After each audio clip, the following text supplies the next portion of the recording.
كان 20 حلقة ولا 24 حلقة؟ كيف شفت الموضوع؟ ولا الموضوع انا ما عنديش فكره كبيره عليه، لكن البارح حتى كي شفت اللي فما هكا فجاه نلقى مكتوبه مسانده وحاجات. فاتصلت بصديقي عزيز بي، ولدي بالطبيعه.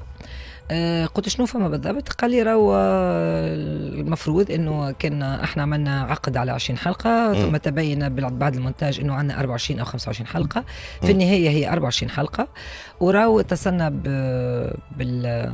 باداره التلفزيون الوطنيه اللي قالت لهم لازمكم تقدموا مطلب واعاده عقد وحاجه كيما هكايا، حاجات اداريه. هذا اللي سمعت به. ثم قريت عند سمير الوافي قال على اساس انه المنتج طلب فلوس او حاجه كيما هكايا على الحلقات.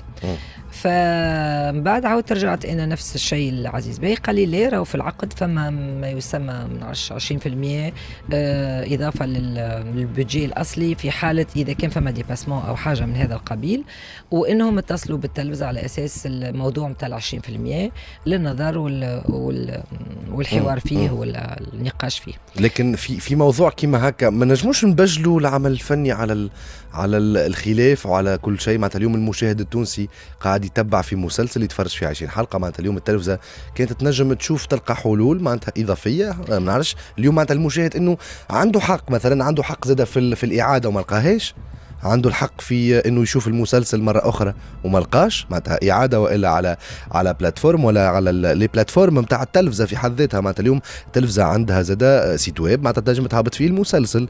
معناتها اليوم انا كمشاهد في المرفق العمومي نتاعي نحب نشوفوا المسلسل، علاش نشوفه كان في مره بركه ومن بعد تحرمني من النهايه نتاعو. هو حكايه الاعاده ما نعرفش علاش التلفزه الوطنيه توا بالنسبه للحوار كي ما تعودش، خاطر عندهم منصه يحبوا يحطوا فيها على المسلسل نتاعهم.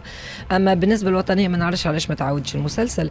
لكن في النهايه اللي تقول فيه انت صحيح سهيل، على خاطر المفروض انه يكمل عرض المسلسل في نطاق ذلك، يقعدوا هما في حواراتهم صباحيا في الاداره، ويقعد المسلسل يمشي باش يكمل الحلقات نتاعو في اللي ينظروا في اللي ايجاد حلول. معناها هذا المفروض، والمفروض انه اي مشكله في الدنيا عندها حل. هذا هو المفروض، لا الممثل اللي تعب وعرق وسهر الليالي يخسر العمل نتاعو، ولا العمل يقعد ناقص، والمشاهد يفهم على الاقل شنو هي نهايه المسلسل معناها.